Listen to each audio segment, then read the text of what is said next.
Warning. Some viewers may find the following footage deeply disturbing. What's your favorite scary movie? Welcome to my world, bitch. They're coming to get you, Barbara. I like a little killing now and then. What's wrong with that? There are certain rules that one must abide by in order to successfully survive a horror movie.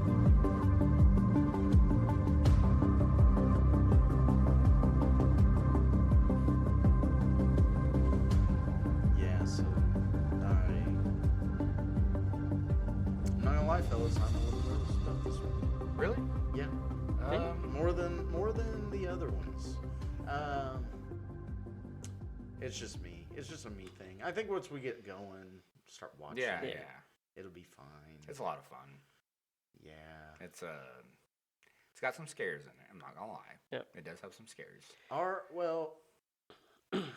Man, I sound like such a bitch when I talk about You do. this. but I like, dude, I don't know. You do I not. don't know how to explain it. Like, it's You're not an overly sensitive guy because we know this for a fact. You're not an overly sensitive guy because you literally process bloody meat on a daily basis. Yeah.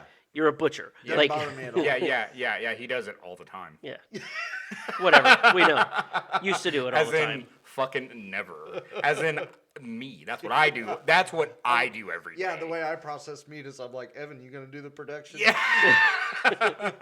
Fair enough. Evan, you gonna go back there and cut that shit? Yeah, because the only time I don't do it is when I'm fucking off. Yeah. Usually if I'm back there cutting, I'm pissed off. You're pretending it's someone's head. I'm like, God damn it. Yeah, like I hear bone cutting. Yeah, I'm you're like, yeah, motherfucker. That makes no sense that he doesn't like horror movies because there's a whole bunch of bone cracking and blood and everything. Welcome everyone to this week's episode of Kendall Hates Horror. I am your host Grant. I'm sitting across the table from the horror aficionado and head surgeon, Evan. Sexy man. What? Yep. Just take it. Go with it. Okay. And the beautifully salt and peppered Kendall. Very George Clooney of you. Very Thank George you. Clooney. I found out that I'm going to be a grandpa. Oh shit! Yes. Oh yeah, I didn't tell you this. Yes. I am telling you this like organically. You've Yes. never heard this I have before. not heard. Yes, Tanner and Mariah are well, Yeah, future.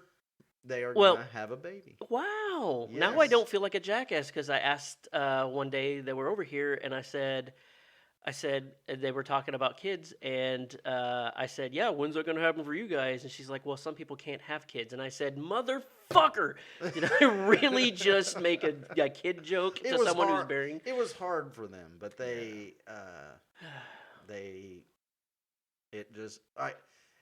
it just happens when you're like not trying. You know Yeah. what I mean? Depending on when because we do plan on having Tanner is a friend of ours. Obviously, is Kendall's son-in-law, but he's also a good friend of ours, and we did plan on having him on an episode. So I wonder if that'll be pre or post.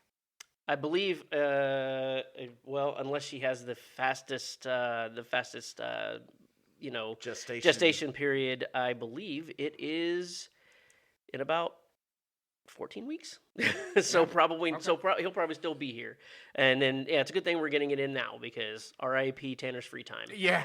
Not like he ever comes over and hangs out with us anyways. And yes, Tanner, I'm calling you out on the podcast. Hang out with us more.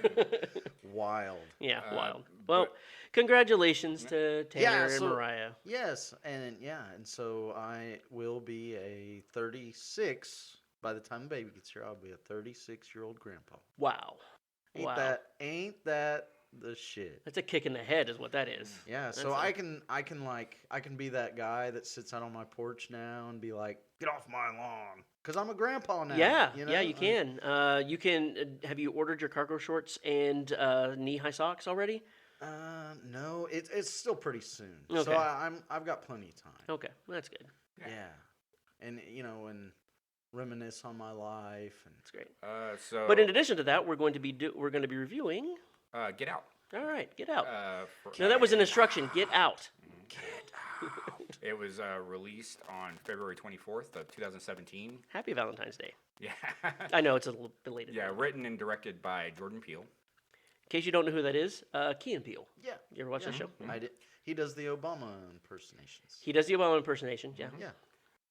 They're Really funny guy. Formerly Mad TV as well. Mad but TV, That's yeah. where they started. TV. Starring Daniel Kaluuya, Allison Williams, which I'm gonna butcher his name all night long. By the Yeah. way, just say Daniel then. Daniel. Yep. Yeah. or we can call him Chris. Call him Chris because that's the name of the movie.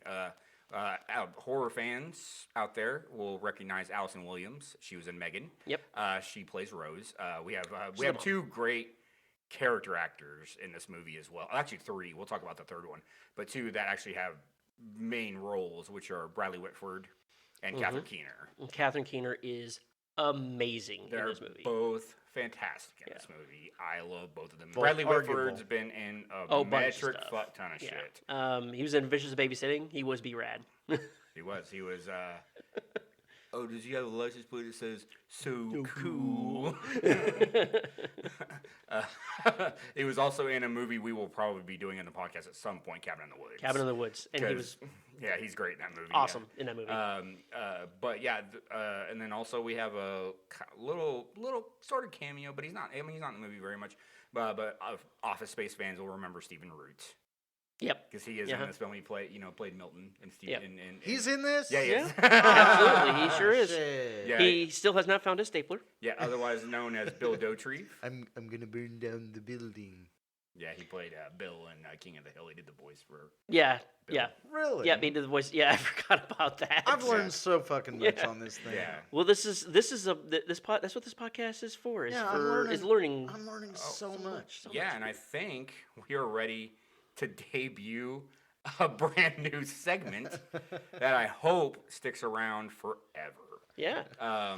Kendall, do you want to talk about your new segment that you thought up on your own? On my own. So what I'm thinking is there's horror fans, and there will be horror fans listening to this, but I'm the guy that's not a horror fan. Obviously, Kendall hates horror. So my idea is to kind of make light of the horror movies because they freak me the fuck out. So what I this is Kendall's fun facts. I'm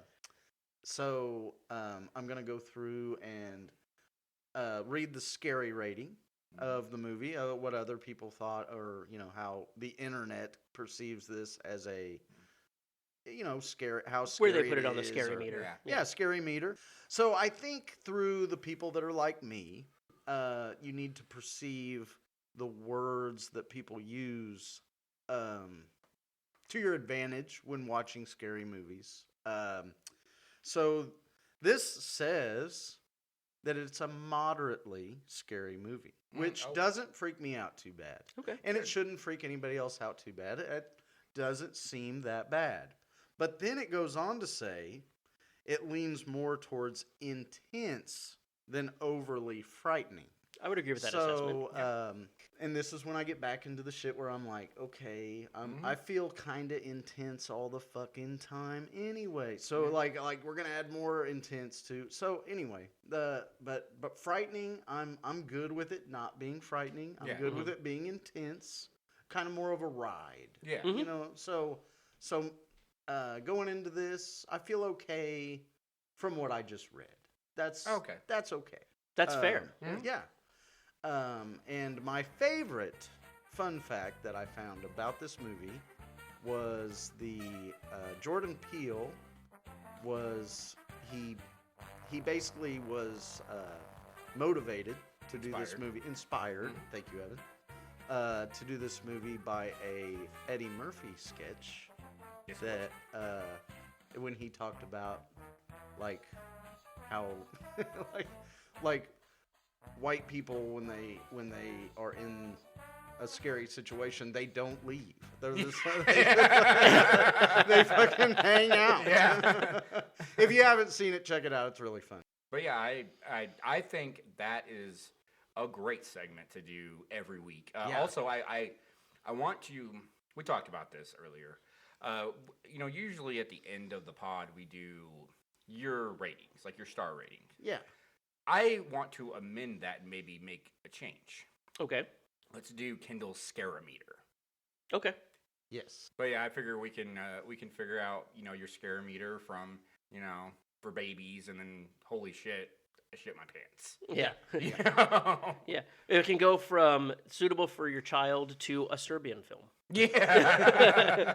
Which we will probably not be covering on this. I won't watch that movie. No. I've seen it once. That was enough. No, it's You watched it. so bad. Yeah, it's bad. It's God. It's gross. Yeah, it's the grossest movie ever put to film. It's disgusting. Yeah. For no reason. Yeah. But yeah, I am a big fan of the segment. I'm a big fan yeah. of anything Kendall comes up with. Yeah, He's great. I was very happy when he told me about that. I was like, yeah, let's do it. Well, and another fun fact about today is it is Grant's birthday. Yeah. Yes, God. it is. When we recorded this, So it was 1, Grant's birthday. 2, 3. No, please God. We're not going to do that. Yeah. Let me take the headphones off. Yeah. But happy birthday, Grant. Thank you. Yes. Oh, look, a cake. The cake is a lie. I was promised cake and there was no cake. Yeah. Yes, I am of the ripe old age of none of your damn business. Yeah, none of your goddamn business. Yeah. You never ask a man his age. Yeah. Or my dress Just size. tell him Yeah. he looks good. Yeah, you never ask a man his age, his dress size, or his weight. Yeah. I'll tell you how much I weigh. I weigh 186 pounds. Oh. Fat fuck. Shut up. You're a tight 186 pounds. So I guess you want to go watch. Well, let's talk about the budget. We didn't talk. We've been goofing off for like 15 minutes. Yeah, the budget is it's like $4.5 million. $4.5 million. And it made like $240 million in the box office. It made. First of all, it was $4.5 million. It made $33 million on its opening weekend in the United States and Canada, and it was a grand total of $176 million in the U.S. and Canada, and $255 million worldwide during its theatrical run. Wow. Yeah, it's Just a absolute success. more. It's the thinking man's. It's horror. a thinking man's horror, and also it got showered with Academy Award nominations, which does not happen To with horror movies. The last one that did that was Silence of the Lambs, and Silence of the Lambs is like fringy horror. It's like more of a psychological. It really thriller, is, yeah. But you could put it in the horror genre. But Get Out is a strictly horror film, and it got nominated for Best Picture, Best Director, Best Actor, Best Original Screenplay. Yeah. Winning for Original Screenplay. I think with all that said, I think are we ready to go watch it? I should say, Yes, we'll ever are fucking be. you ready to go watch it? Give me a hell yeah, brother. Hell yeah. Say hell yeah, or I'll drop you on that stack of dimes you call a Nick. Hell yeah, let's do it. I'll stomp a mud hole in your ass and walk it dry. Well, We'll take you to the woodshed. We go. All right. So at this point, this is where we tell you to. We're going to go watch the movie. If you want to watch it with us, pause the podcast, go watch the movie, come back after the music interlude, and follow along because it's going to be heavy spoilers. If you've already seen the movie and you just want to get to us acting like jackasses or continue to act like jackasses, just hang out past the song. Speak for yourself. I'm an intellectual. An intellectual jackass. All right, we'll be back.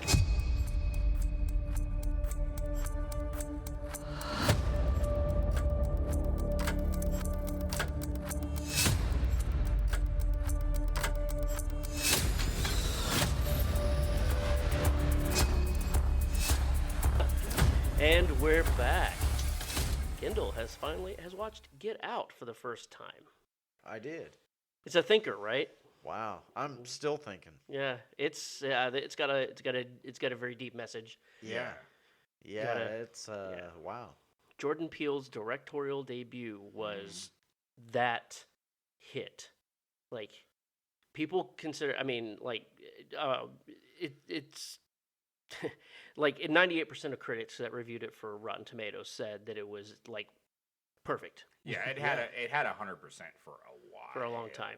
And I guarantee you that the reason why like the viewer score is lower because I feel like it's portraying white people as bad, and in this political arena, Yeah, and but I mean, political climate. but those particular white people are bad. Yes, Yeah, but those but they basically were the villains in the movie. but basically all of the white people in that movie, so in this political climate, people will look at it and going, I don't think so. Like, come on. I mean, Could we get a white person that's actually valorous? Not in this context. No, sorry. Right, and that's the thing. It's not. That movie wasn't made to appeal to our feelings or whatever, or Mhm. or give our fucking. It's trying to give you a window into what it's like Yeah. to be in this world as a African American Yeah. person. We talked about it. I think when we were watching a movie, we were talking about it. Like, there was a lot of pandering. yeah, that's what they all are doing is they're pandering to Chris. You know, they're pandering to him. There's a lot of like color blindness in the movie. You know, they're pandering to him because he's black, but they're also like there are certain times where they're not acknowledging the fact that he is black, and a lot of that's come up like a lot recently. Is color blindness is like it's not the same as racism, but it's like It hit him with the Cody Rhodes, Brandy Rhodes story. yeah, it's like you have to acknowledge it. Like with Cody Rhodes. Cody Rhodes is a wrestler.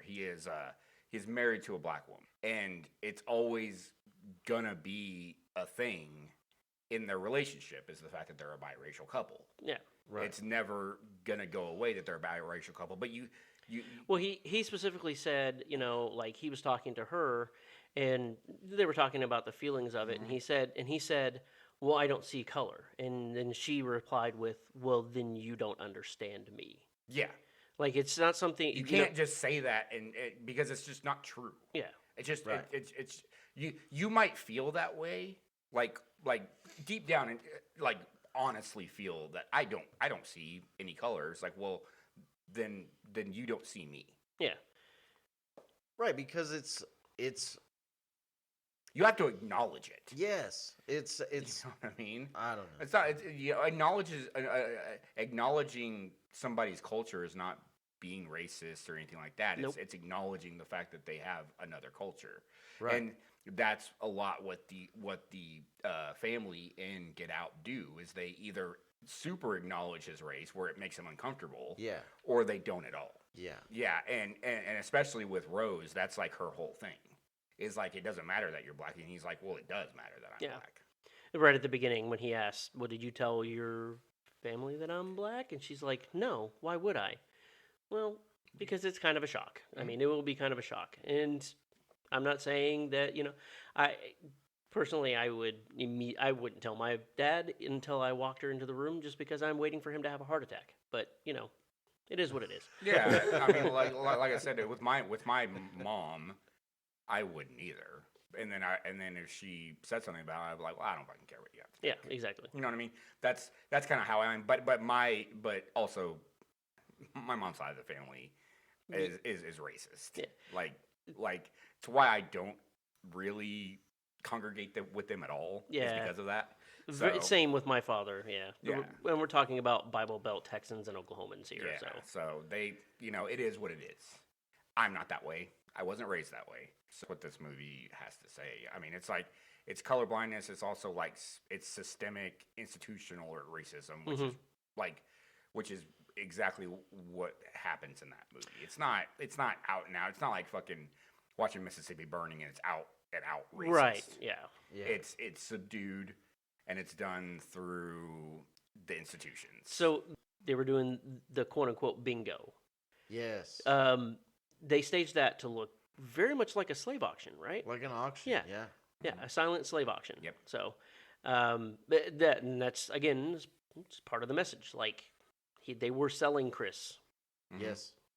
into. Well, yeah, I saw his picture on there, Mhm. and I was like, "Wait, what the fuck?" And then he said they were gonna play bingo, and they were bingo cards. Yeah. But I'm like, it's impossible to play bingo the way you guys are playing it, because all your boards are filled up and they all have bingos. That's well, they could have been playing not- Blackout. No, they were not playing Blackout because they all had a straight line. That's true. And that's it. Like, he called a number. Like, we've all played bingo. Yeah. Yeah, so I was like, there's so much going on right now. This is not fucking bingo. And nobody calls numbers silently. Yeah. They don't Yeah. go. They don't go. Yeah. Yeah, It's and an nobody, audio medium. Me doing that meant nothing. and it was almost like his picture was up there. It almost kind of, at first it hit me as like a funeral. You know what I A mean? little bit. And I mentioned that when when the cars were pulling into the driveway, it was like Yeah. a funeral procession. All the cars were black. Yeah. And then his picture was up there. Like, the whole vibe of it is kind of like a funeral. Yeah. Almost, but I don't know how to like pull that back and make that make sense. But that's the vibe of this. Like it. Well, I mean, it kind of does fit because in essence they are going to be saying goodbye to Chris. Yeah, right. He's not going to be Chris himself anymore. Chris will no longer. Yeah, there was a part. There was a time while we were watching the movie where I was like, "Oh, this is horror," because this is what like the black community lives with every day. This is it's a look into the black experience. Like how we, I guess, treat them in a way. Like oh yeah, we're gonna acknowledge the fact that there is racism, and I'm trying to show you that I'm not racist, big time. Yeah, but don't do that. But that's racist. Treat people like just a different human being, and just like I'm talking to another human being. Right. Yeah, and that was the thing. It was like they were so trying to, like, the Obama fucking line and all that stuff. It's the total dad way of saying I have a black friend. Yeah, kind of and thing. it's 2 Saturdays ago. So we do Magic the Gathering on Saturdays, and 2 Saturdays ago, our friend Casey brought over his friend Eli. Super cool guy, black guy. Casey didn't bother telling us because he knew that we were going to treat him just like every other nerd, and that's exactly how we treated him. He was a nerd, just like everybody else sitting at the table. We had no idea he was black, and then he shows up, and I'm like, oh hey, what's up, Eli? Yeah. That doesn't affect me. It's not going to affect me in any way. We didn't immediately start talking about hip hop or you know. Yeah. There was one time I brought up Poetic Justice, and he's like, "Oh, you never seen?" He was like, "Oh, I've never seen." I was like, "Oh, really?" I was like, "Why did?" I was like, "I'm sorry." Why did I? I'm like, "I'm sorry, I said that." I just assumed. Yeah. Well, I thought. I mean, I've seen it. I'm white as fuck. I've seen it. Yeah. Yeah. Do we want to just start talking about the movie, or do we have any other feelings or thoughts before we get into it?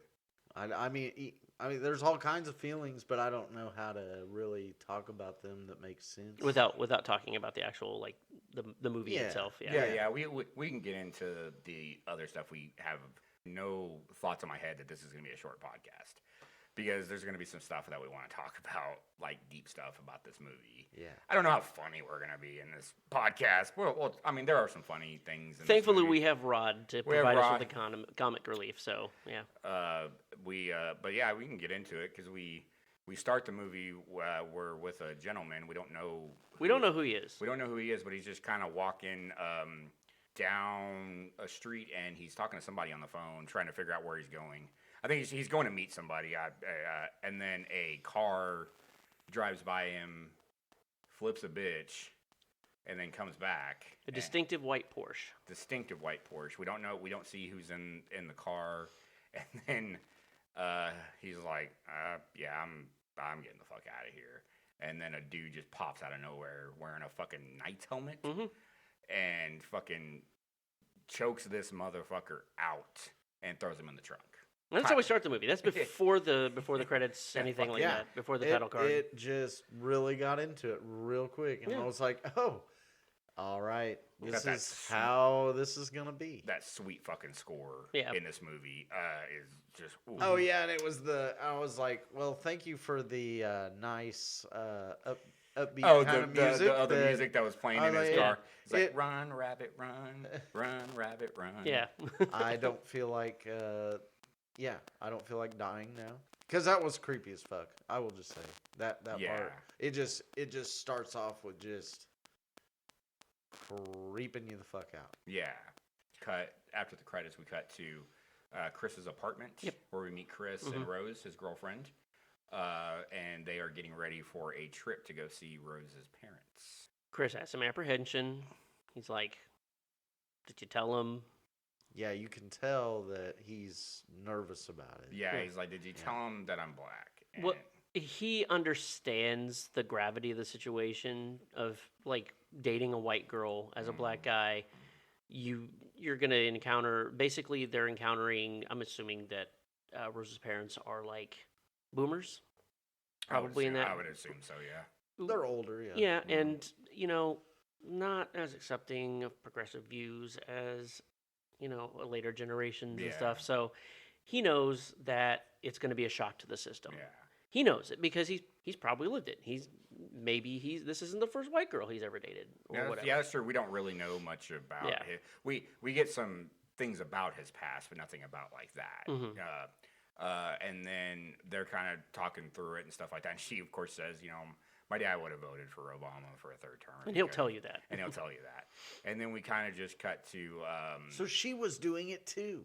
You know what I mean? Like She was, yeah. she's laying that shit on too. Yep. And it's like, She's pandering. Yeah, 100%.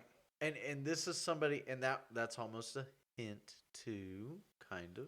You picked up on her being in on it. Yeah, you picked up on her being shady Real fucking quick. Oh yeah, she was a bitch to me from the get go. Yeah. See, I never got that from her because I guess Allison Williams is just so fucking good that I'm just like, I like Rose. They're such a cute couple. Like, they're such a cute couple. I'm just like, oh, you guys are so adorable, man. And Chris is so handsome. Let's He just say is that. Very handsome. Yeah. Man, yeah, fucking Daniel Kaluuya, man. He can get it. Get All day. what? Whatever he wants. Anything he wants to get, he can get. And then we cut to them driving to the Armitage estate, I guess. Whatever. And then through a phone call, we get to meet Rod, the TSA agent. Oh man, what a Yeah. And he's basically telling Chris, he's like, don't fucking go to those white Yeah, people's you don't want to go to these white people houses out in the suburbs. Like, that's crazy. It's like they make you sex slaves and shit. Yeah. Yeah, he literally called it. Yeah. Well, he's TSA. He handles shit. Yeah, He handles shit. He handles shit. Yeah, he knows. He's been. Yeah. He's like, handled I'm a thing or two because he's seen a I'm thing a or two. TSA Yeah. agent. I kind of do what you guys do. Yeah. And then we're kind of just driving, and after we get The deer. phone call, Well- they're fucking deer, boom, right into the fucking goddamn car. Holy fucking shit. Yeah. That scared the fuck out of me. Yeah. Not gonna lie. No shit. And they get out of the car, and you can hear it. I tinkled a little. Oh, nice. Yeah. I think I felt it on my leg. Yeah. We're gonna have to talk about that later. Yeah, on, it was- how you would have felt that. It was Yeah. warm. Yes. That's good. And then Like I 98. think if you need to see a doctor if it was cold. Yeah. Was it like 98.6? Was Perfect. I right up in there? A perfect 98.6. Okay. All right. Yeah. Go ahead, Evan. I'm sorry. No, you're fine. I'll quit. Don't ever quit. I can't. Keep on keeping on. I can't quit you. That was a Brokeback Mountain reference. It's a pretty good one. It's a pretty good one. Fucking Yeah. broke. Okay. We are gonna get off track. It's a great film. Great film. Yes. And we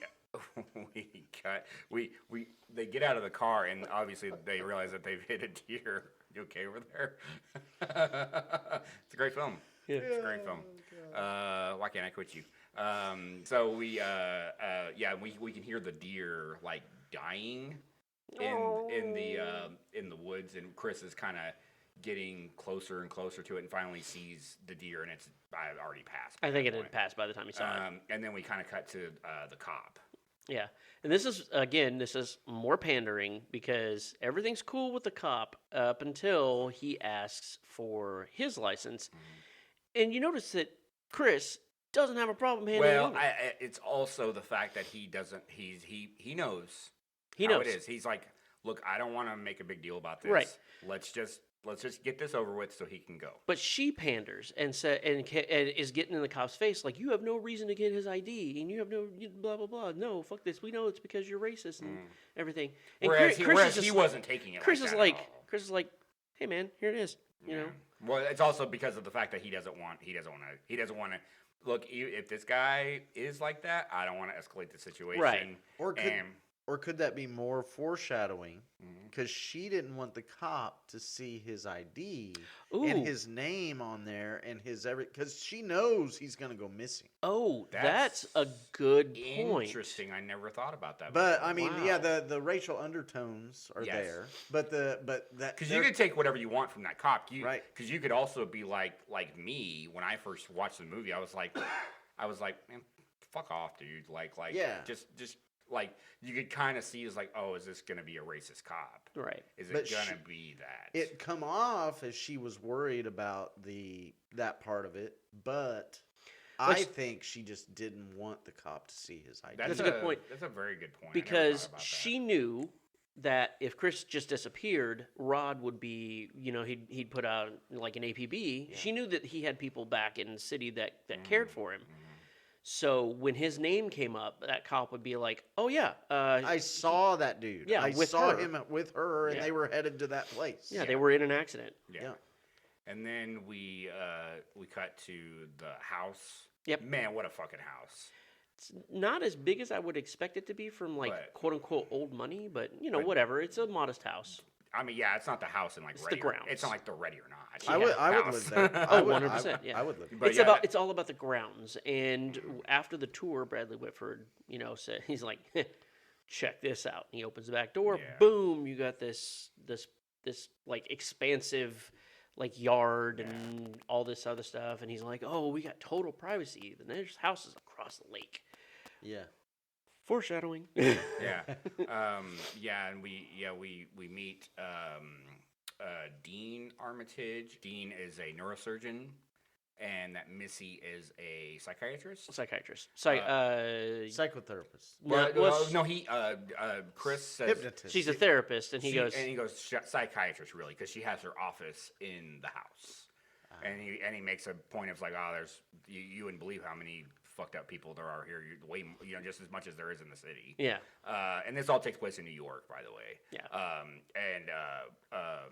He's kind of giving him a tour. He shows him pictures of his dad that he was like, he lost. He was like second on the spot for the U.S. Olympic team that went to Germany in Berlin 1936. in 1936, which he lost out to Jesse Owens. Which Jesse Owens is a very, it's actually a very like sweet little fucking detail in the movie, because obviously Jesse Owens he's very important in Black history because he won the gold medal in front of Hitler to prove that the Aryan race isn't the superhuman race, which is neat as fuck. Yeah. But also it's painting a picture of Roman Armitage who ends up creating what they're doing there. And he got beat out by a black man. Yeah. That was faster and stronger than he was. And that for real happened. No, 100%. The Jesse Owens thing? Yeah, 100% that happened. Yeah, I had never actually heard that. Oh, really? Yeah. It's a big deal. He literally won the gold medal in front of Hitler. Hitler was right there. He was in a box. Mustache Man was not happy. No, he was because Jesse Owens also beat like 3 German runners in that match. Yep. And they were all quote unquote Aryan race. Like these are Hitler when he put his athletes in that Olympics, he put what he thought was the best of the best. This is a prime example of what the Aryan race is, and they're superior in every way. And then the United States, and then Jesse Owens beats him. And then Jesse Owens beats him, proving him wrong in front of the entire world. Yeah, it's pretty awesome. And then we cut to dinner with them. Yep. Or do we go? We. Well, was there something like with Rose and Chris? No, his her brother. Yeah, which is the dinner scene. Yeah, and they're kind of just chit chatting, bullshitting, and stuff like that, and fucking Jeremy, her brother, is coming up with old weird stories to embarrass her and shit like that. And then he starts talking toenails in the jewelry weird ass box. Shit. And then he's talking about MMA. He's like, "Oh, you into MMA and stuff like that?" And he wants to show him like how to do a rear naked choke on him. Mm-hmm. And he's like, "Nah, I have a rule. I don't fight at dinner. I don't fight with drunk people." Yeah. And we get a sweet shot of Missy going into the kitchen, and Georgina which Georgina and Walter are the help. Yeah. Which Dean does say, "Yeah, I know it looks bad." But I tell you, we hired them to take care of my parents when they were sick, and I just didn't have the heart to let them go. But we see this sweet shot of Georgina just standing there in the kitchen, just holding a pot. Yeah, just waiting. Just waiting. Because that's all she does. Is Yeah, just wait. yeah.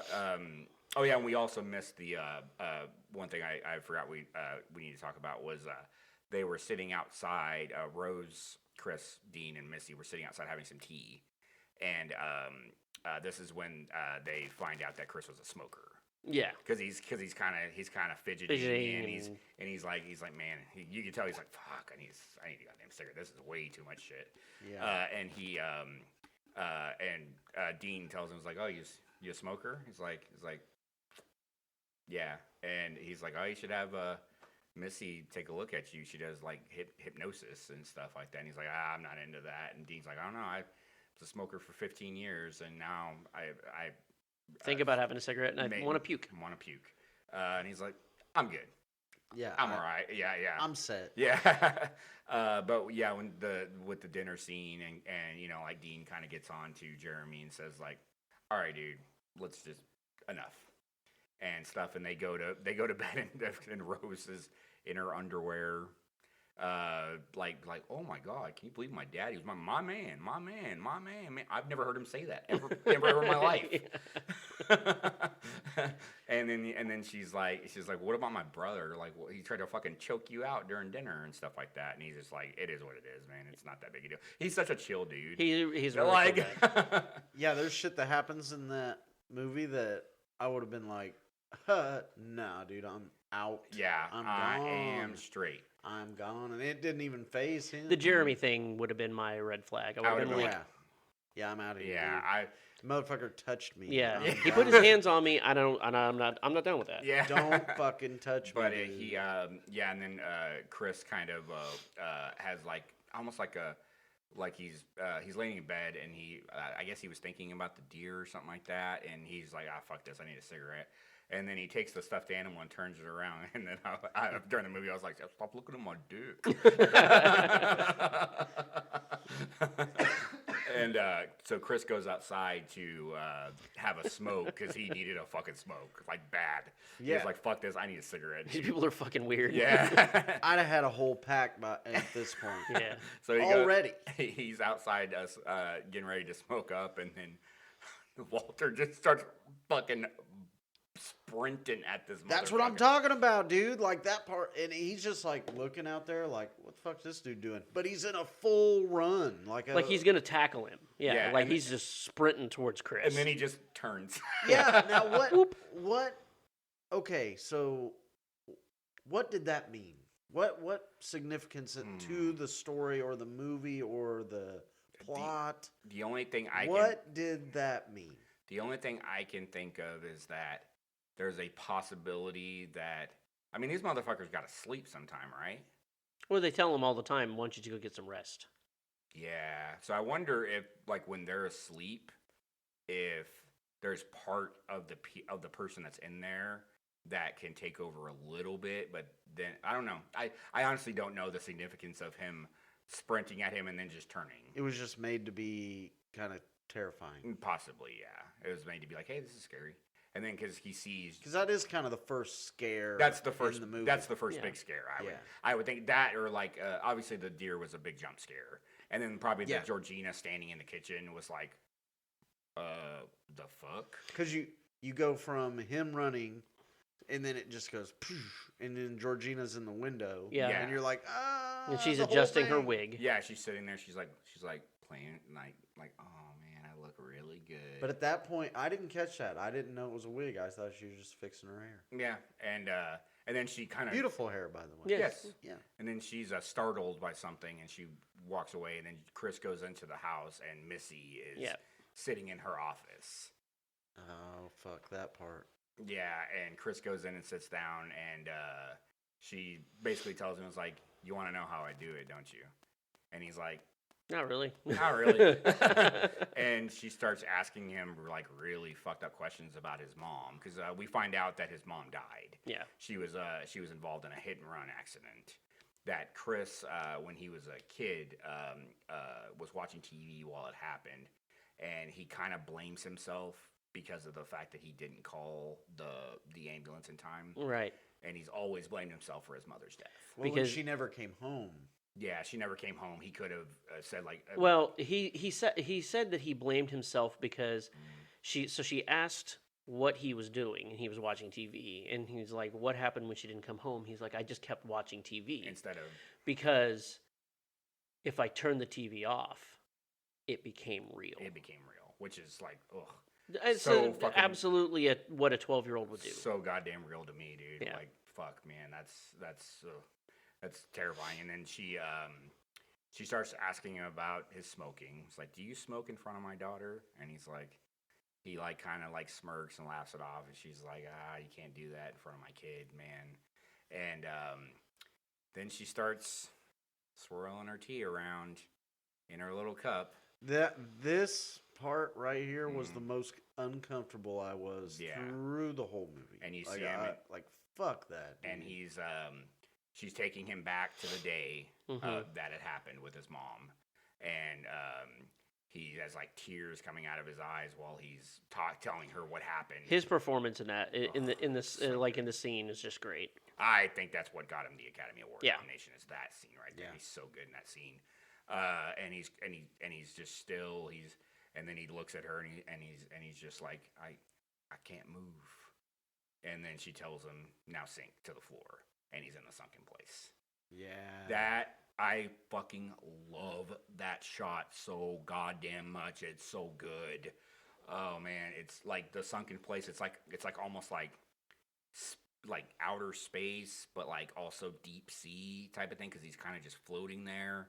And we get that little window where he can see out of his eyes, but he can't do anything about it. And he sees Missy, and man, it's fucking, that shit is just fucking, just unbelievable, man. And then he just wakes up in bed. And you were like, "Oh, it was a dream." Yeah, I thought it was. Mm-hmm. Yeah, I kind of thought it was too when I first watched it. I was like, "Oh, that was a dream sequence. That was weird." Yeah. Because at this point, you don't like.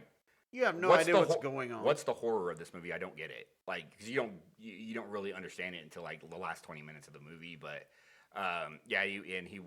he wakes up, and what do we start with the people showing up, or are they showing up then? Yeah, all the white guests show up, like you said, in all the black cars. It almost looks like a funeral procession. And Rose is kind of telling us like, I just got to tell you, they're real white. So white. And how right she was. Yeah, and then we start to we get to meet some of them. The first guy is asking Chris if he plays golf. He's like Tiger Woods. Okay, up until the Tiger Woods comment, it seemed like something that an old white guy would actually say to literally anyone, black or white. "Yeah, I used to play golf. I was pretty good. I was on the pros. Can't really swing that hip around. I knew Tiger. He's great." And I'm just like, okay, there's the weird part. Yeah, it's just like, "Do you know Tiger?" It's just like, yeah. Do you know, like, he's probably the best I've ever seen. Just like, yeah, he's really good. Everybody thinks that. Yeah, yep. That's actually, it's a known fact. Yeah, and then they meet another older couple, and like, this lady's like feeling up his muscles, and she's like, "Oh, I've heard it's better." Is it better? What? I mean, yeah, but we don't say it out loud. Yeah. And there's kind of points in time, like there's another point in time where Chris is like taking pictures around, and he sees Georgina, and that's when she's fixing her wig. Yeah. And she looks at him. He's like, "Oh, fuck that." And then he goes over and talks to Walter, because he's like, "Hey, dude, what's up?" What happened last night? And he's just like, I was just getting my exercise in. Cool.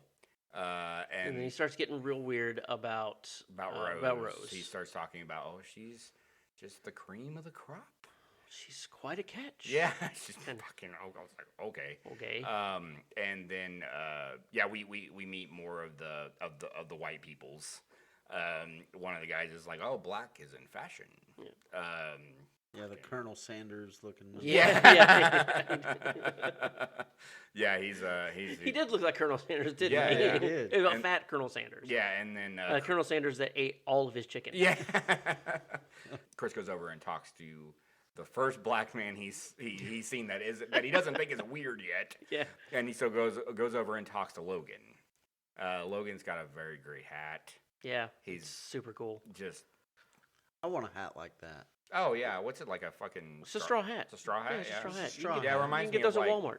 Yeah. No shit. Yeah. Reminds I me think of I'll like buy one tomorrow. going to the Right. Kentucky Derby or something. Yeah. It's something you'd wear at the Kentucky Derby, or like in the 30s if you went to a baseball game. Yeah. You know, like. Or if you were gonna walk the boardwalk at Atlantic City, you know. Yeah, when it cost a nickel. Yeah. And he starts talking to Logan, and Logan's fucking weird. He's it cost a nickel. So why the second time? I don't know. Jesus.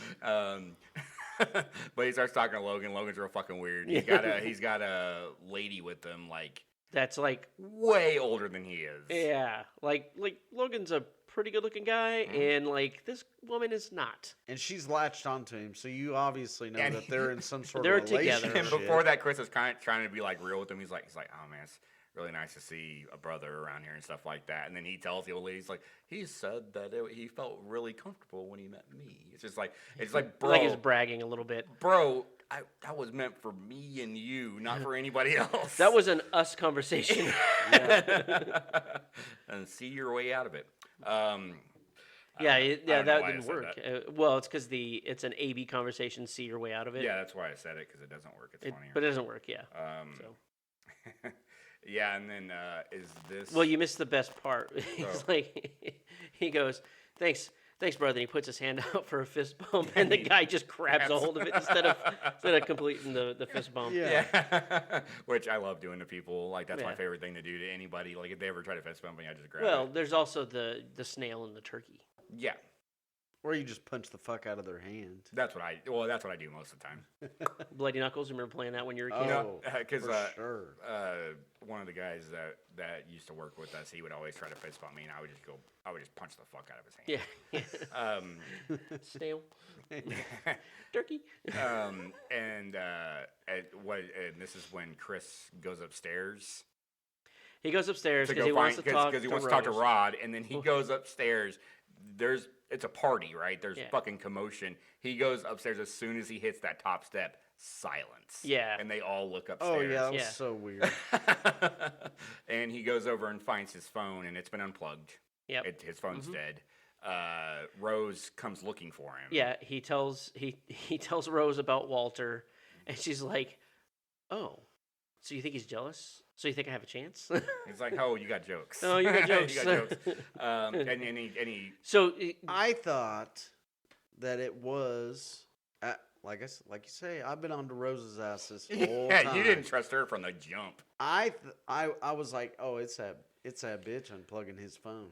It's Rose. Oh yeah. well, And it was. I another think it thing- was. Another No, it thing wasn't. It was.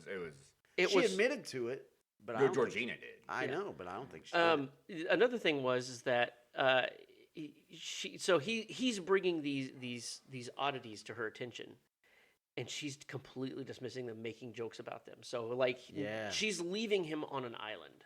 Yeah. Yeah, on purpose. She's dismissing the things that he's experiencing, which is another theme of this movie. Yeah. Is he's having a different experience than she's having. Right. So obviously it's the black experience versus the white experience. Yeah, It's and very different. the white experience is, oh, just deal with it. Yeah. Like it's not Yeah. that big a deal. Yep. Whereas to him, it is a very big deal. It's a he's huge like, deal. Yeah. Like, this is fucking crazy. he's very creeped out, and she's like, it's just my family. What do you want? Yeah, and he talks to her about Georgina. He's like, I think Georgina's unplugging my phone, and she's like, well, why would you do that? He's like, I think it's because she doesn't like the fact that I'm with you, and Rose is like, why? And he's like, it's a thing. It's a thing. It's a thing. Trust me. And she's like, what? And she's dismissing it again. And he's like, okay, well, never mind. Yeah. It's fine. Fuck me, right? It's fine. And she's like, oh, don't do that. And he's like, no, it's good. We're fine. Because you're dismissing everything that I'm saying, and so I don't want to talk to you anymore. Yeah. Is basically what he's saying, but he's being very nice about it. Yeah. Because I love the dialogue in this movie. I love Daniel Kaluuya's delivery in this movie. It's so real. It's oh my god, everything that he says in this movie, that dude is such a real guy. Yeah. And that's what makes I think what makes this movie so great is because the Armitage family are so Fake. not real. They're so fake beyond. I mean, he's so real to everybody. He doesn't try to Even hold them? back. Yeah, but he tries not to. He's like, look, I'm not gonna make a stink about anything. You know, we're cool, but you know, he just removes himself from the situation. But he is like the realest motherfucker in this movie, and that's why I love his performance. It's so fucking good. We see Georgina. She comes in to talk to Chris. It's so funny when she comes in. He's like, "Fuck." This is the last thing I wanted is to talk to you. And she's telling him like, "Oh, I'm sorry that I unplugged your cellular phone." And we were like, something's up. Nobody says cellular phone. Because I was cleaning behind the dresser and I accidentally unplugged it, and I didn't want to plug it back in because I didn't want to. I didn't want to mess anything up, so I just left it. Yeah, and he's like, you know, you don't have to be like this, you know, like, you know, I understand what it's like being around a lot of white people. It's like there's just a lot of white people, and oh man, her performance here is so goddamn good. Incredible. I mean, it's sad, it's terrifying, it's unsettling, all at the same time. Yeah. Because she starts crying. So Well, she loses that creepy smile for a minute, and her face falls down, and then it comes back, but tears start coming out her eyes. At the same time, the smile comes back. Yeah. And then she's like, no. Fuck! Dude, yeah, that had my... It's so fucking good. It's like and, mac and cheese. It got my noodle going. And then Not Chris, I can't remember if this was before or after, but then Chris meets a man sitting by himself named Jim Hudson, played by the great Stephen Root, Milton from Office Space. One of the greatest character actors in history. Yeah, he's fucking fantastic. And he's over there talking to him, and finally he finds a white person that talks to him like a normal fucking person. Because he's an art dealer. And he's relatable. He's very relatable, and we can talk about him later about the things I think about him as well. He's a very interesting character to me. They're talking, and he knows Chris because Chris is a photographer, and he knows of his work and stuff like that. Says he has a great eye. He has a great eye, and for a blind man. Yeah, and he asked him, he's like, "Oh, are you that Jim Hudson, the art dealer?" And he's like, "I know the irony of being a blind man and being an art dealer is not lost on me." And they're just kind of they're talking like normal fucking people.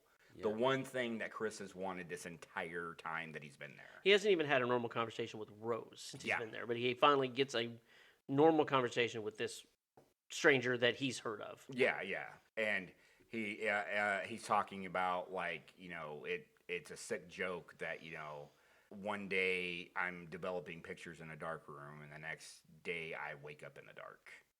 And it's just it's a great goddamn scene. It's probably like one of the best like scenes in the movie, like just acting wise. It's fantastic. Yeah. Stephen Root is just killing it in this role. Then when they part ways, and he's basically like, yeah, these people are fucking idiots. They suck. And then he ends up going.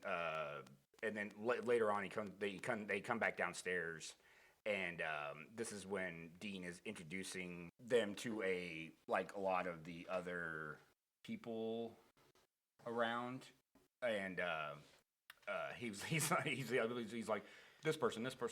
Like, yeah, that's too many names. I'm not gonna remember them. Yeah. And then they're asking about the black experience in the modern world, and then Logan walks by and he's like, "Hey, brother, why don't you answer this question? How does it feel being a black man in this world?" He's like, "Well, from my experience, it's been great."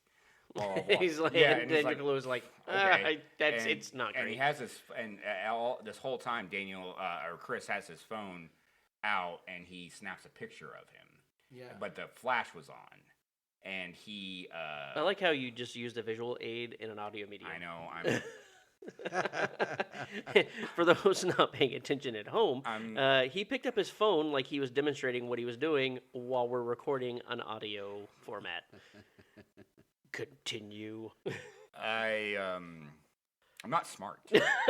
It was so cute. It really was. I was like, Cutest shit I've ever seen. Like, see, he did this. He did the thing with the phone. We're still getting used to this whole podcast thing. So. And then as soon as he snaps the picture, fucking Logan just kind of zones out.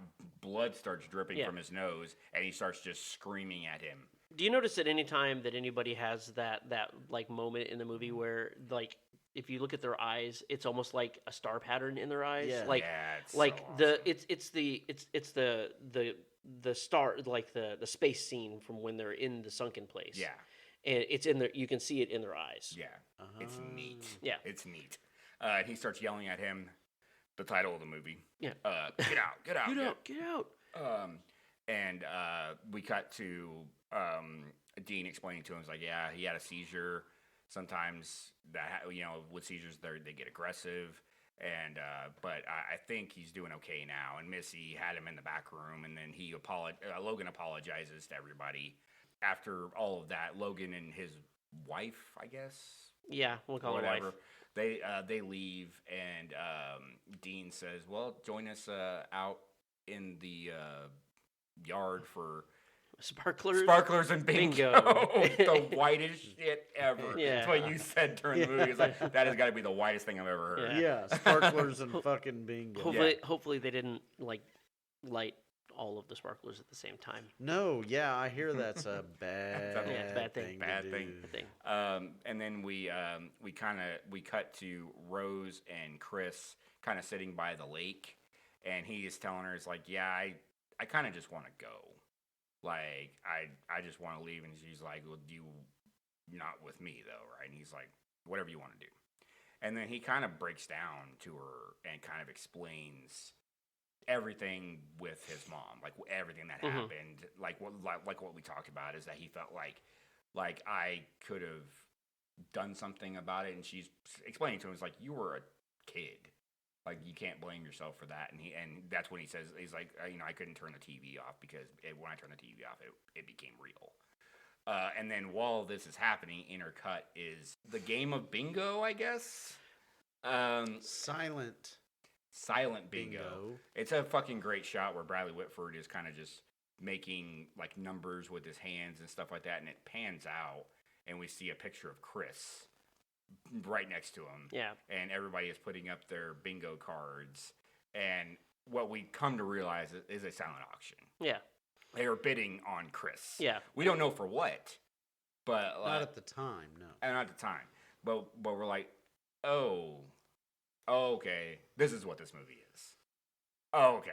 And then we learn that Stephen Root, Jim Hudson, he has won the auction for Chris. Yep.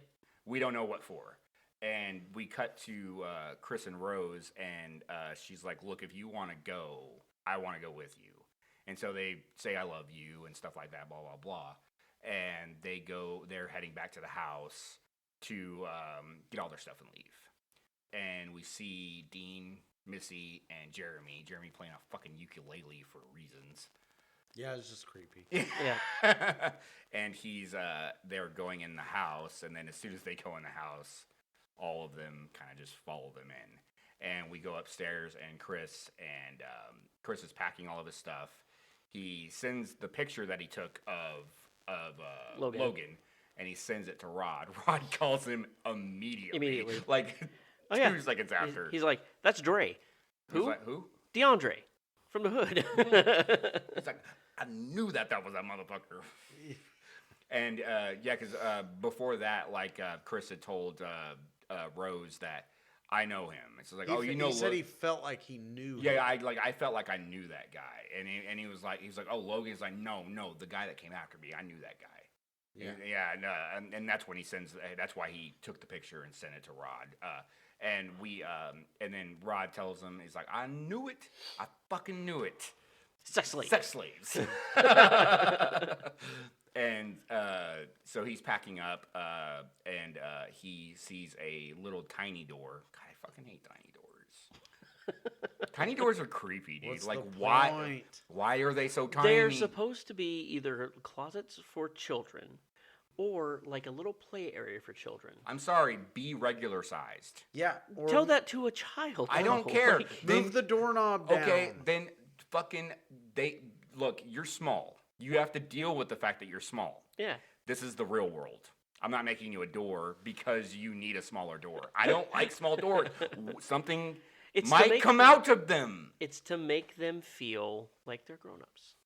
To make them feel This is a real thing. Do people literally put tiny I don't doors? fucking know. But if they have a way. tiny door, they're not grown-ups. They're tiny people. Yeah, you're literally doing construction that accommodates to a child that's going to grow up and won't need the tiny door anymore. So what do? Knock the fucking wall down, build a new door? Yeah. Anyway, he goes inside the tiny door. Yeah. And he starts going through some boxes. He finds some pictures of Rose. Mm-hmm. And they're just like, most of them are, when you start looking at them, they're just regular pictures of Rose, Yeah. blah, blah, blah. Something we glossed over at the very beginning, we forgot to establish that Rose has told Chris that he is her first black boyfriend. Yes. And we find out that now she's had quite a few of black boyfriends and a girlfriend.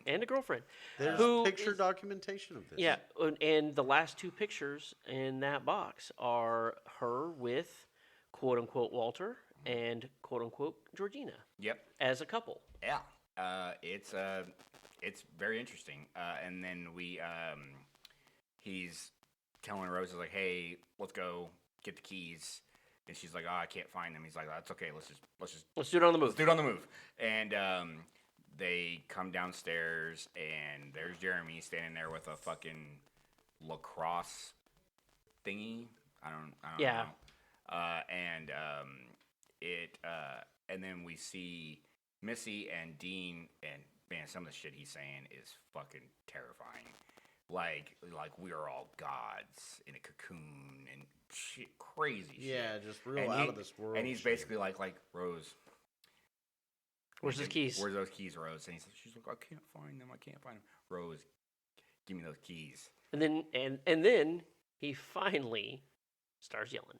Yeah, he starts getting angry black man. Finally, he's like, give me those keys, Rose. And then she pulls the keys. I was like, I can't give you those to you, babe. And she had him the whole fucking time. Yeah. And then Jeremy goes after Chris with the lacrosse thing net, I guess what they're called. And Missy hits the teacup. Yeah, taps it twice. And he just falls over. It's real cool. Because do we cut to Rod after that, or do we cut straight to him in the game room? No, we cut to Rod. Cut to Rod, okay. Yeah. Yeah, because Rod hasn't heard from Chris in a while. He's or it's been like a day or something like that. And he keeps trying to call him, but it keeps going to voicemail. So Rod decides to go to the police. Yeah.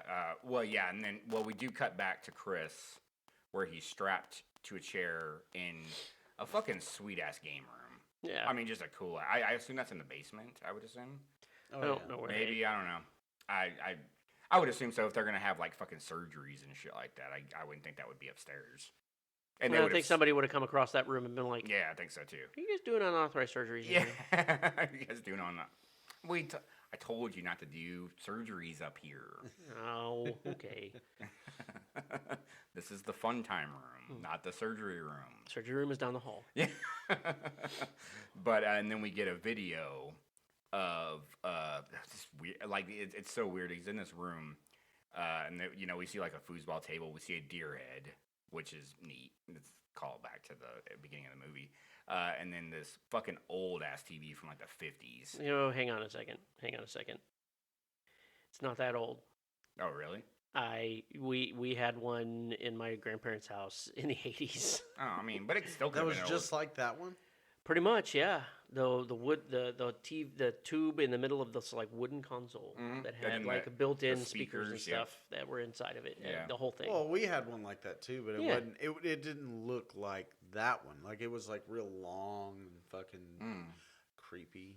That one was. Yeah, we had real TVs. And then the video plays, and we get this old man that's talking about the coagula. That's what they were called. I think the it was something like that. He's basically explaining their order and what the procedure is to an extent of because it's basically explaining to Chris that like you're lucky you get to live on in this. Maybe you'll be a part of our family. Yeah. And it's like this, and it's neat because it's a callback to a photo that he saw earlier in the movie, which is the family photo of all the Armitages. And then that turns off, and then the teacup comes back, and Chris goes back. Then Rod goes. Then we cut back to Rod. He goes to the police. Yeah. Tries to explain it. Yeah. They're not buying it. First of all, the lady cop who is black is listening to Rod. She's so fucking great. Rod Williams, TSA. And then so he's telling this crazy story. She's like, "Hold on." So she goes and brings a couple of more detectives in to listen to his whole story. Like, I know y'all FBI and everything, but I'm TSA. We might know more shit than you. We deal with terrorists and shit. We deal with terrorists and shit. so he gets done talking, and all three of them bust out laughing. And the lady cop goes, "See, I told you I would bring you in on the cool, on the funny shit." It's like don't tell me I don't do nothing for you. Yeah, Them white girls don't get you every time. Yeah. Oh fuck! I'm just dying, bro. God, Rod is so fucking great. He brings so much levity. The needed levity. Oh my god! This movie would be so much heavier if Rod didn't exist in this movie. Yeah, I was very relieved when there was that comedic. Yeah, relief. yeah. And then we cut back to Chris in the chair In the game room. The TV turns on again. And It is Jim Hudson. He's in they've shaved his head. Mm-hmm. He is in a hospital bed, in a hospital gown, and he's talking to Chris, and he tells Chris, like, "Hey, by the way, you can talk back to me. This is an intercom." And he's like, basically what this is we should both know things about this procedure because they said it helps the procedure along. And he's basically explaining everything to him. That his brain is going to get implanted into Chris's body. Chris will still be in the body, but such a haunting line. It's like, but you will merely be a passenger. Yeah. It's like, and then he realizes that he'll be in the sunken place Forever. Oh, bro, No. that gives me fucking chills just even thinking about it. So I don't understand. Like, so they take half of their brain. They take most of their brain. They keep the things, the They part keep of the brain that's connected to the stem. They keep the brain stem, and they keep basically the stuff that allows the body to, like, have a heartbeat, be mobile, stuff like that. Yeah. Oh, and that's why he's like, "I want your eyes." Yes. Right. So he's taking his brain and putting it in him. Mm-hmm. So he will basically be Chris now. Yeah. Correct. Chris is still there. In the back. That's why they're able to break away from it for a little bit, is because a part of them is still there. Yes. Right. When Chris took the picture of Logan, and it was basically it's a two-part process, and they talked about this in the movie. It's a two-part process. The first part is the hypnosis, and the second part is the talking, and the third part is the removing of the brain. Basically, the flash breaks the hypnosis, and that's why Missy and Dean take Logan and usher him away really quick so she can go rehypnotize him, because at that point DeAndre had come out. Yeah. Yeah, I did notice that too. He's like, "I thank her for getting me calmed down and all that. And I'm like, Yeah. oh yeah, the hypnotist Yeah. bitch. Yep. Yeah, Ah. DeAndre took the at that point. Basically, think of it as like Logan was driving, DeAndre's in the back seat, and he is on the worst fucking road trip ever. Yeah. He got hit with the worst load. he got hit So with the bad. flash, and DeAndre was able to grab the wheel and kind of like jerk the wheel back for a and little forth bit. for just a Because he little was bit. trying to warn Chris. He was like, That's why he yeah, was. he was like, get Get out, out. get out, get out. He was trying to get him away because he knew So what was gonna happen. funny story. Do you know where he got the name of the movie Get Out? No. He got the name of the movie Get Out because he would go see a movie and there'd be other black people in the audience and they would yell at him, go like watching a horror movie, and they would yell, get out, bitch. And he was like, that's hilarious. That's the name of my movie. No, what's really funny, out of context, when he won the Oscar, it's one of the funniest sentences ever named. Is like, it goes in the winner is, and then it's like silence. Get out, Jordan Peele. Get out, Jordan Peele. Go.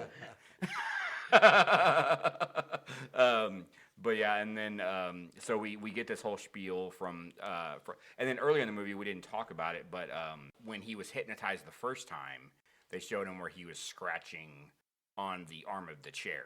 So this other time when it was mimicking the fact that when he was watching TV as a kid while his mom was off dying somewhere, he was anxious and scratching the wood.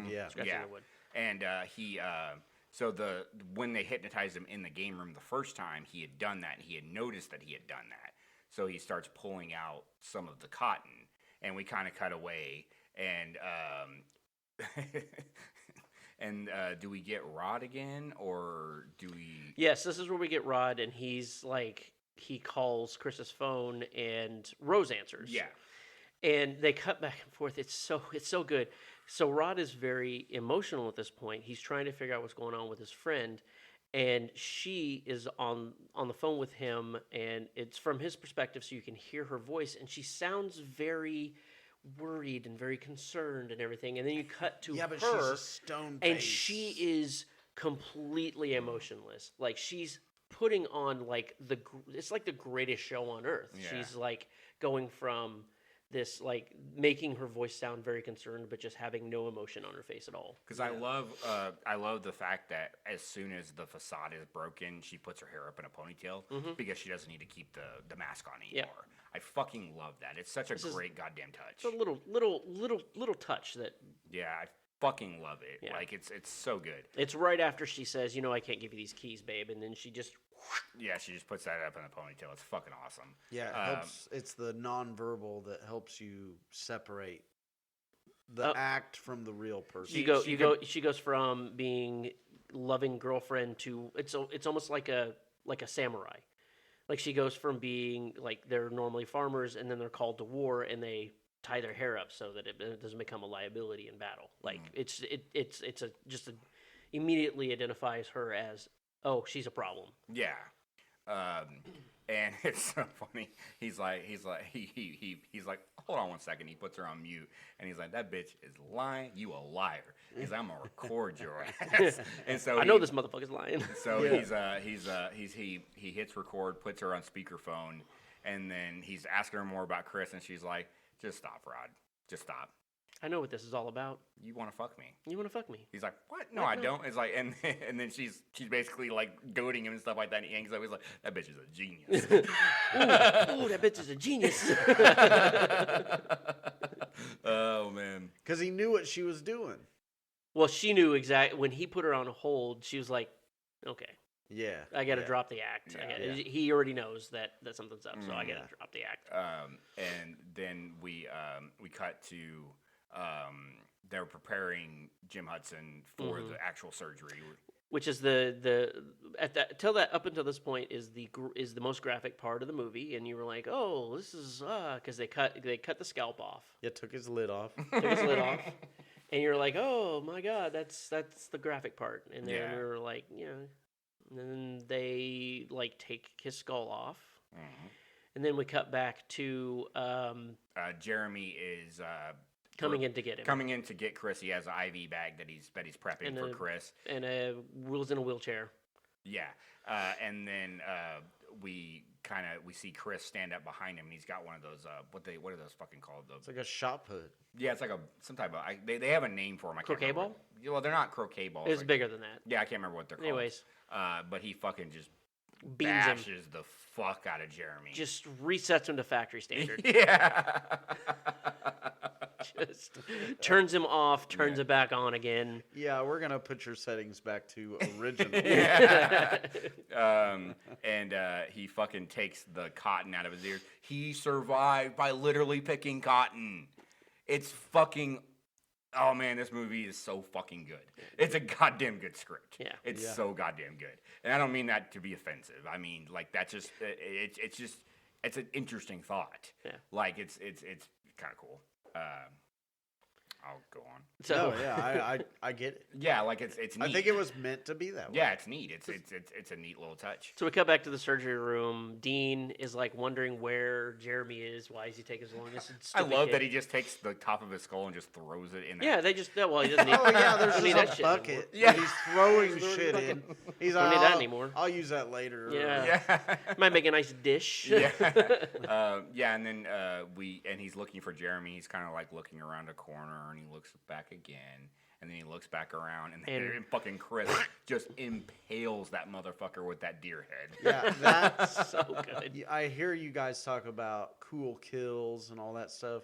That if we're gonna talk about a cool kill, That's the best kill. that That's the would best be kill of it. the movie. Yeah, That- best kill in the movie. Oh, in probably a lot of movies. Yeah, That one is up there. It's That- I who think would James think? on Dead Meat gave it Golden Chainsaw. Yeah. It's the best kill of the movie because it's very rarely you see somebody get killed with a fucking deer head. Yeah, It's awesome. Get Yeah. stabbed with an antler. It's neat. That was cool. And then he goes upstairs. He sees Georgina in the kitchen, and he's like covered in blood. And she fucks She off. fucks off, and then he sees Missy. And I love this scene because it's like a fucking standoff. It's a Mexican standoff. It's like and the teacup is right right between them. between them, and he races right before she grabs it. He fucking breaks that bitch right on the fucking ground, and then she fucking tries to stab him with a letter opener, fucking right through his hand, and he just fucking like Just takes it. all of his willpower, and he just takes that whole thing and fucking stabs her right in the fucking eye. It's off screen. Yeah, thankfully. We haven't had this. We haven't had to have this conversation. I've never had a traumatic eye injury or anything like that, but for some reason, I can't watch a traumatic. If someone gets stabbed in the eye in a movie, it pools of diarrhea form in me. Like it is the grossest thing. It's like evacuation. Yes, evacuation. Eject. Yeah. Like it's just so bad. Like, and I can't watch people put contacts in for that same reason. I can't, it's just I cannot stand the idea of like something going into the eye. So them doing this off screen, thank you, Jordan Peele. Yeah. And then Chris is trying to leave, and Jeremy fucking pops up like a goddamn zombie. Apparently he's the Terminator. Yeah. And he's trying to open the door, and Jeremy has him in a fucking rear naked choke. Nice callback to the beginning of the movie. And he keeps every time he tries to open the door, he pushes it with his foot. And Chris tries to go one last time. It's really genius because he knows exactly what he's gonna do. That he's gonna put his foot up there, so he has that letter opener still and stabs that motherfucker right in the goddamn leg. It's such a sweet fucking move that he pulls, and then he stabs him in the neck a couple times. Or no, he fucking stomps. Oh, stomps! The Stomps fuck him. out of him. Yeah. Which is also kind of like a reversal of the races because like that's how some black people were killed is the infamous if you've never seen American History X, you've never experienced it's what the curb stomp. the horribleness that is the curb stomp. So it was nice to get Whitey, I guess. Bro. But yeah, he fucking. That's a squishy kill. It's a squishy It's kill. squishy. But it's done behind the wall, so you don't see You him. don't see that either. Yeah, a lot of the kills are done like off screen Yeah. and stuff like that. Like But Missy you know getting what the killed. fuck's going down. But You they're- know exactly. They're fucking effective. Yeah. They're very effective. Like Yeah. all of the kills are they're gruesome. Yeah. I mean, but like, yeah, they're very effective kills. Yeah. And then so he grabs Jeremy's keys, and we realize that Jeremy's Was driving the was white driving Porsche. the white Porsche that took. And if we DeAndre. didn't need the an extra hint, there is a knight's helmet sitting in the passenger seat of the car. What is he, a fucking Scooby-Doo villain? Uh. You couldn't find a better thing to wear than a knight's helmet? Couldn't have gone to like a motorcycle supply, bought a motorcycle helmet or something. It's so fucking weird. It's weird to. And then as he's driving off, he fucking runs right the fuck over Georgina. Yeah. Chris, just fucking leave her. She's Yeah. fucking weird. I understand you feel bad, and also it's bringing back He his thinks about his mother's mom. death. Yeah. Yeah, he thinks about it because he didn't want it to be a hit and run like his mom. Yeah. Yeah. So he grabs her, he puts her in the fucking front seat. She loses her wig. Yeah, We you find- finally see the scar. We told you about that. We were like, okay, you notice how Walter's always wearing a hat. Logan was always wearing- wearing a hat. Georgina is wearing a wig because there is a scar. This is when when we told him she was wearing a wig. This is when he realizes that, oh, that was a wig. They all have massive scars on their forehead. I'm assuming it goes all Where the way their around. lid all the way was, around, yeah. where their lid was cut Where off. their lid was cut off, and she fucking freaks the fuck out, and he runs the car into a tree, Yeah. killing her. I would assume. Well, it's at this point we find out who Georgina is because Allison Williams comes out. He's okay. We have to talk about this scene before that. We have to talk about the which is like it's just so creepy. Her sitting crisscross applesauce. Oh yeah, I didn't want to say the other thing. Her sitting crisscross applesauce. that's the correct nomenclature now. And she's listening to "Time of My Life" from Dirty Dancing. Yeah, She is looking up a new guy. she's scrolling through Facebook, window shopping for the next victim, She's eating Fruit Loops. and then Dry. drinking water or Eat- drinking milk. Eating one at a time, and drinking milk from a straw. Yeah, And then I didn't even think about this, but I heard somebody talk about this. And I said immediately, I was like, this is the sign of a psychopath. Who eats cereal and then drinks the milk? No, you put the milk in the bowl. And then Evan said, "Oh, yeah," because I heard somebody say. I don't want to say that I came up with. This well, shit yeah, you apparently. didn't come up with it. But I heard somebody say she is separating the whites from the coloreds. We're talking about cereal here, not. Yeah. Who She fucking- is eating Fruit Loops. Okay, let's say that is normal. Who the fuck drinks milk out of a glass with a straw? You either eat cereal with milk or you don't eat cereal with milk. Yeah. There's one. I am the latter. I don't like because I'm not like And I am milk. the former. Milk is one of those those bad memories you have and like you just can't ever drink it again. Mhm. Like that's me. Like I got very severely sick on milk and I can't ever drink it again. It makes me want to puke. Fair. How Chris is after he gets hypnotized with cigarettes. That's how I am with milk. Maybe I was hypnotized. Oh, you have a milk situation. Milk situation. So I'm rubbing on my glass bottle right now. Is that doing anything to you? It's kind of making me horny. Oh, no, I was trying to see if you were going to be hypnotized. No, Yeah, just my- the way yeah, you were yeah. rubbing on that bottle, it was just sort of, it was very phallic. Yeah, Oh. I had a spasm in my butthole. That could be something else though. I've got a lot of things happening. Yeah, and then and then we cut to after the car crash is when Rose hears it through her headphones. Somehow. I can't hear through shit through my headphones, but that might be because I can't hear. And I probably couldn't hear it without my headphones. You're not going to hear some shit outside, though. Nah. Got No, earbuds not that in. far away because it's a long driveway. But you Yeah. know, she's I don't know, she's crazy. She's got super hearing. She's got Wolverine hearing. Yeah, she's got crazy hearing. She eats Fruit Loops like dry. She's Yeah. fucking, she's not one of I mean, those. She's a psychopath. The whole Yeah. family is just full of psychopaths. Yeah, she is. She's the in my opinion, she's the craziest of all one. of them. Like she's insane. Oh, the way she literally has two personalities. It's like, Yeah. Yeah, She's at least Jeremy's like outward with Being a douchebag? being a sadistic asshole. Because she literally says, "You're on the verge of being a douchebag right now." Yeah. And she whispers grandma. Yeah. And then that's when we find out that Georgina was was whatever Armitage, yeah, Yeah. the Roman's matriarch. wife. Yeah, Roman's wife, and then she Takes a few shots at him, takes a few shots at him, and then she says, "Get him, Grandpa." and then And Walter then- comes and there sprinting goes past. fucking Walter running his ass off, and he fucking tackles the piss out of Chris. Yeah, it definitely would have been a flag for unsportsmanlike conduct if it was NFL. Yeah. and he's fucking is he choking Chris or is he just holding him down? He's just holding him down. Yeah, and then he pulls his phone out. I'll do it again so you can see it again. And he snaps a picture. The flash goes off. Flash goes off. He snaps Walter out of it. Walter goes up to Rose and kind of Rose comes up to them. yeah, and then but he kind of tricks her. Yeah, he does. like it's kind of because also remember that this is one of the guys that she's honey. This is a honey trap. it is. He's one of the guys she honey trapped, so he's got control of the wheel now, and he realizes, fuck that bitch. Yeah, So he but turns it's around. neat how he's able to trick her. Yeah, Yeah, that's like, her entire personality. Let me do it.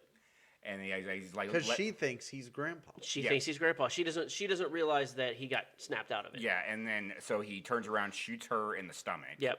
And then cocks the gun again. I Like think Chris thinks He's gonna shoot him. and then he shoots himself. Shoots himself, which I actually thought was So upon watching the movie, I'm seeing all these white people die and the only black guy getting away, and I'm like, they're gonna hunt him down. They're gonna hunt him down. He's gonna be wanted for murder.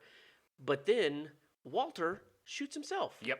And I'm like, oh, well, there's the way. There's how Chris gets out of this whole thing. Yeah, because they're they're gonna going assume to think that Walter killed everybody. Yeah, they're gonna think Walter killed everybody before killing himself. Yeah, it's neat. Yeah. And then we get, and after Walter gets shot, Rose is like trying to grab for the gun, and fucking Chris just takes that shit. Yeah. And then she starts like telling him that she's sorry. She's like turning back into She's the trying. other Rose. She might as well have just been reaching up and pulled the hair down. Yeah, and then she's telling him that she loves him and stuff like that, and then Chris is like literally fucking choking the life out of her, Mm-hmm. and then- she's strangling her. Smiles. yeah, and she smiles at him like, "Wow, Buck, what a fucking crazy." I don't know why she smiled at him. I don't either. That just shows the psychopath. Yeah, in she's her, just like- she's just fucking gone. She has no feelings, like Yeah. no emotion whatsoever. I mean, it's insane.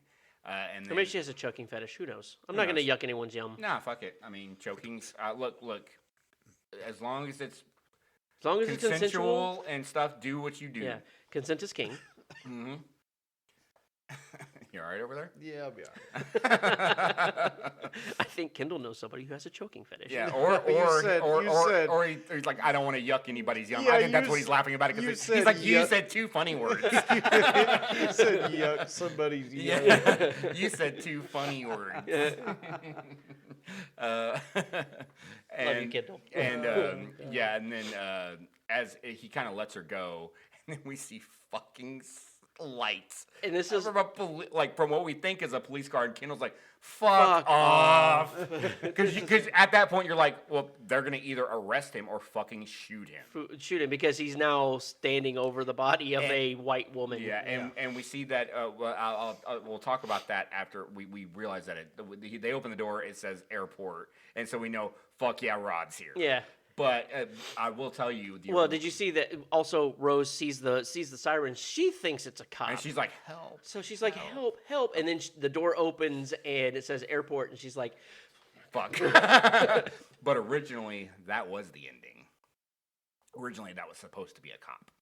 Ah, Yeah, and he was going to get arrested for murder.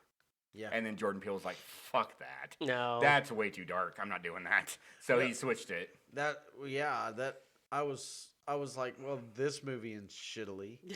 Yeah, I have to point out that one of Jordan Peele's biggest influences on why he wanted to make a movie is 1968's Night of the Living Dead.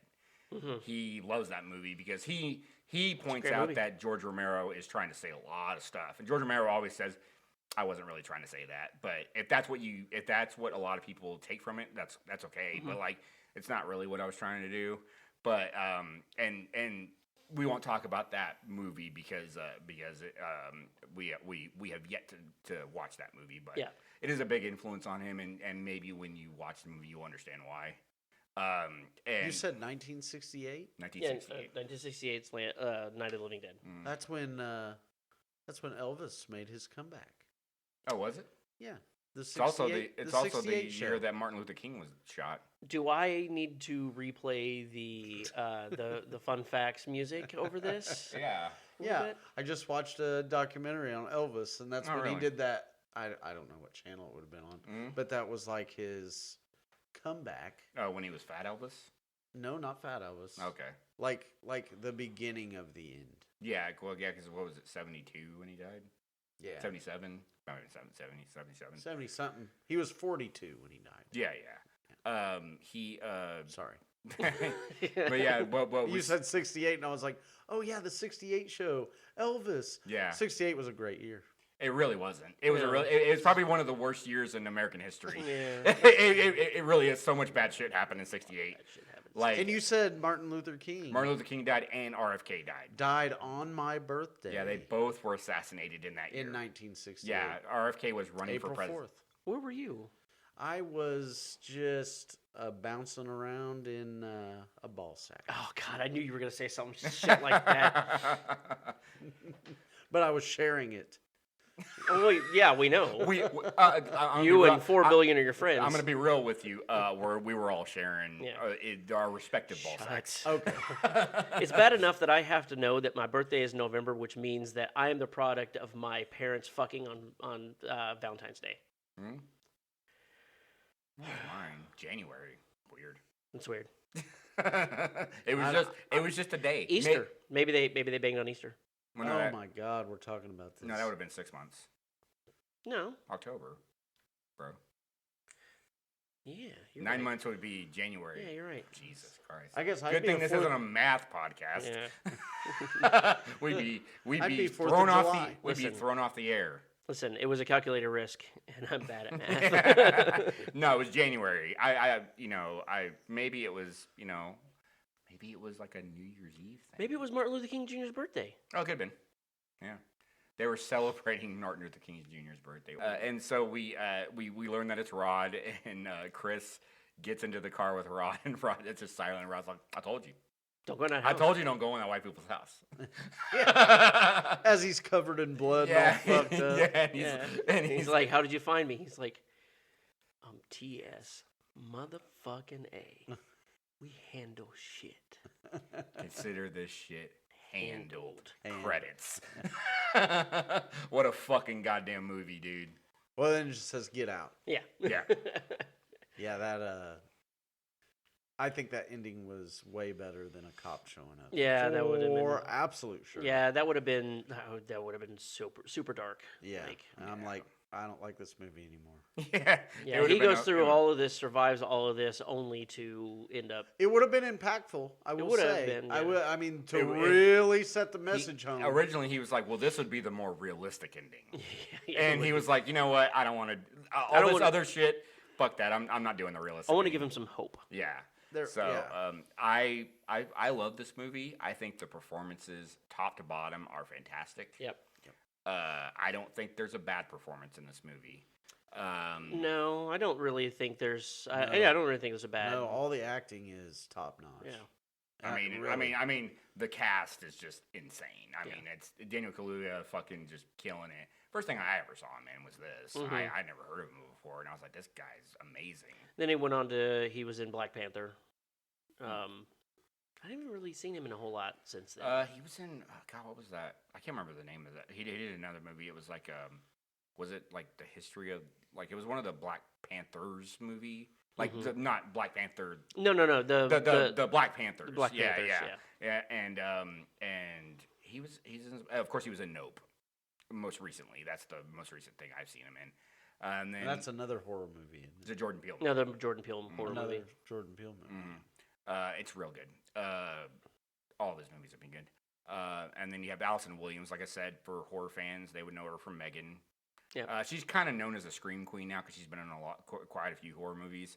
And then you have Bradley Whitford, who's just character actor galore. I mean, most people would probably know him from The West Wing.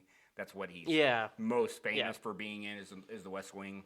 And then you have Catherine Keener, who she's in a whole bunch of stuff. Like she does a lot of like weird shit. Like she's in some like mainstream stuff. But the two things I always remember from before 40-Year-Old Virgin was she was in Being John Malkovich. Yeah.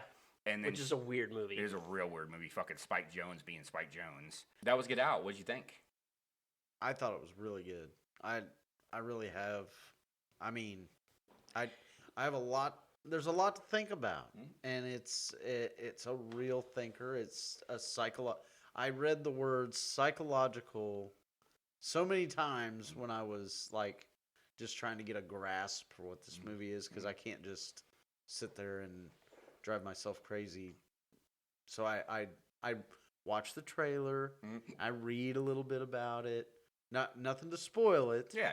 But yeah, it absolutely psychological. I'm glad that you liked it, because I don't know what I would have done if Yeah, you told me like, you didn't like yeah, it. that- Honestly, I'd be like, fucking suck. I would have been like, well, I guess we should just not do the rest of these. yeah, Because if you don't like that movie, you're probably not gonna like yeah. some I of these movies. guess we're not friends anymore. Yeah.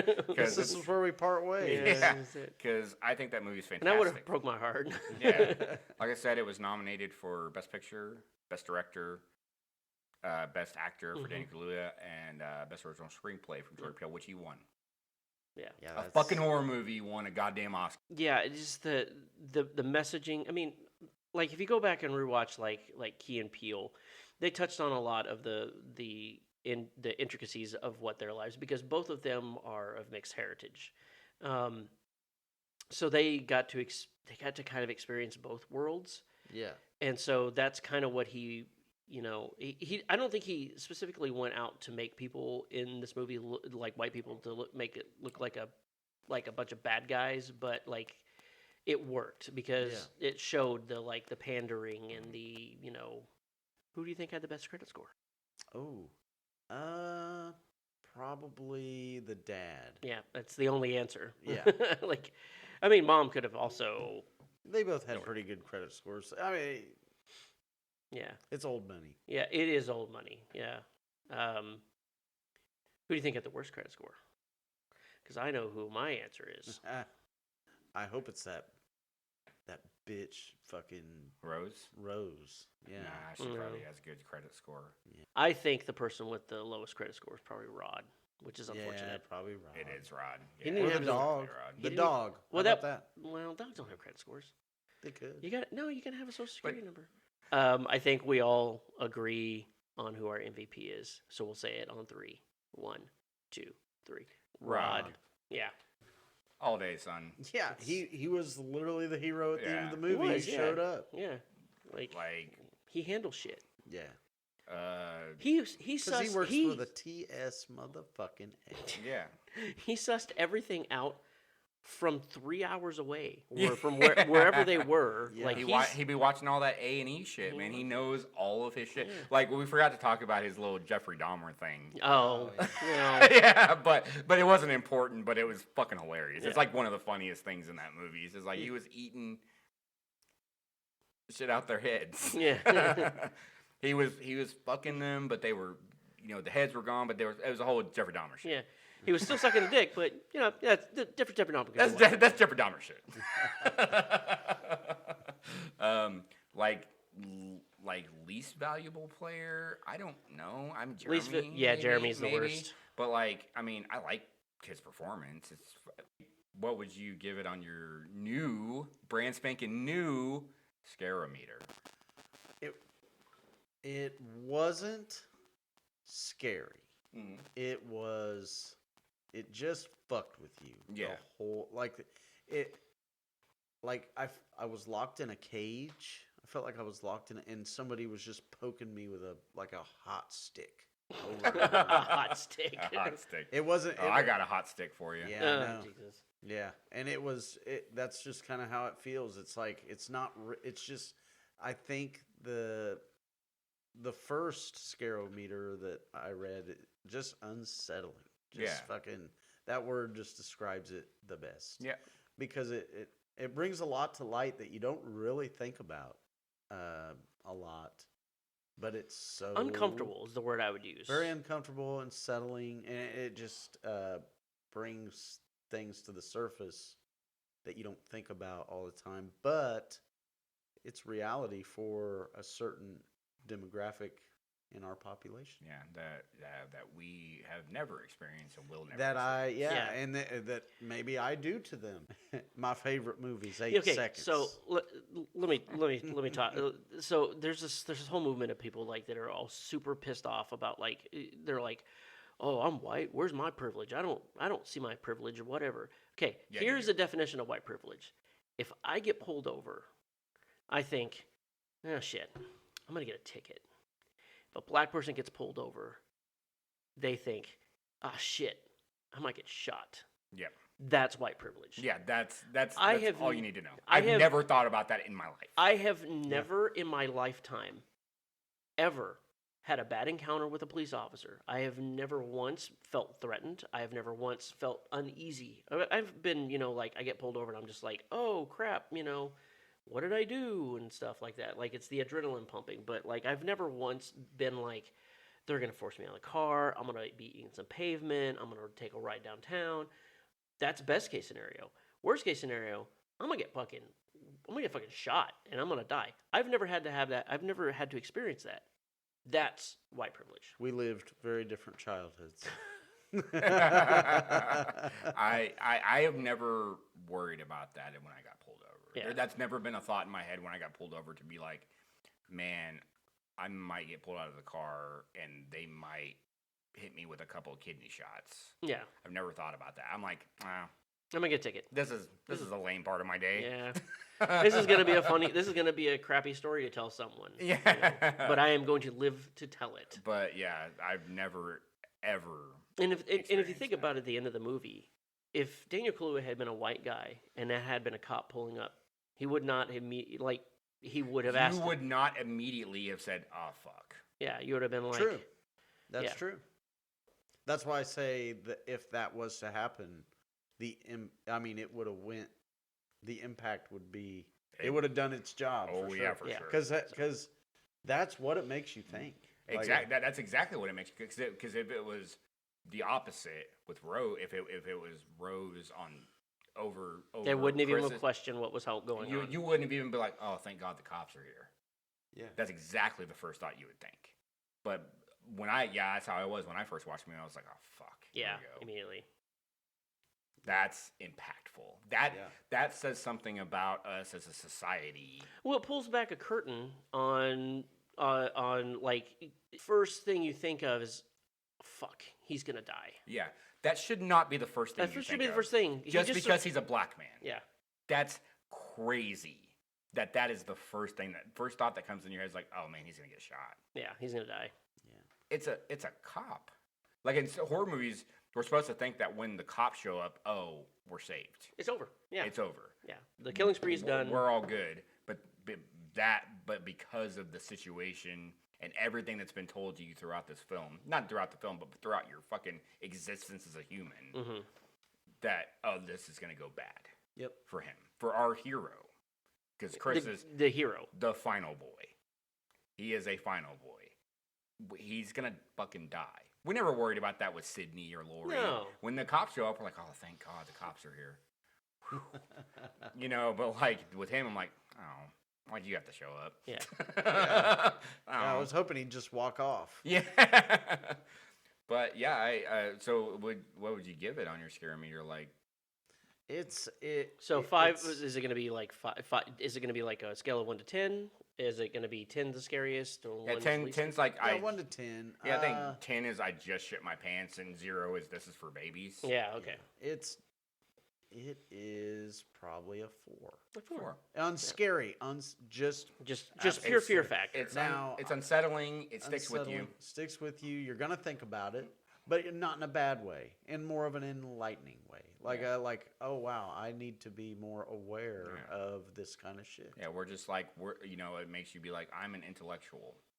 Yeah, I smart. Yeah, I are smart. But there are parts. There are parts that are scary. But it's not. There's jump scares. There's a couple of jump scares. Yeah. I mean, It's we got not that bad. we got the deer and we got Walter. Those are that Walter scene always fucking scares the shit out of me. I'm like, what the fuck? No!